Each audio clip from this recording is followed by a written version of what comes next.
Pare, gusto niyo ba matutunan ang TIG welding? Paano nga ba natin i-operate ito? Let's find out!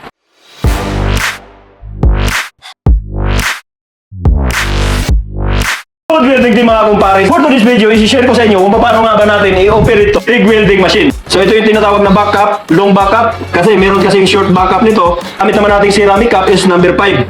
Ito yung tungsten natin. Ang size ng tungsten na gamit natin is 2.0. Ito naman ang tinatawag na kulit.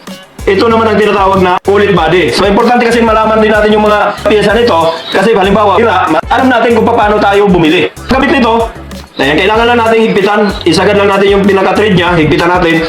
Tapos yung kulit, mapapansin nyo yung kulit. Yung butas nito, malaki. Tapos pagdating dito sa dulo, sa kabilang dulo ay maliit. So, yung maliit, yun yung nakaharap sa baba, sa ilalim. Ayan. Kasi yun yung mag-iipit dito sa tungsten natin. I-adjust lang natin yung tungsten natin kung gaano kahaba ang gusto natin. So, depende sa area ng wieldingin natin yan. Tapos, pagka okay na yung haba, na-adjust na yung haba ng tungsten natin, saka na natin din higpitan yung backup. Gusto nyo malaman kung paano natin gamitin yan, lagi nyo lang subaybayan ang channel na to para sa mga karagdagang kaalaman. At syempre, lagi natin tatandaan, sekreto sa magandang gawa, sa tiyak na materyales, magtiwala.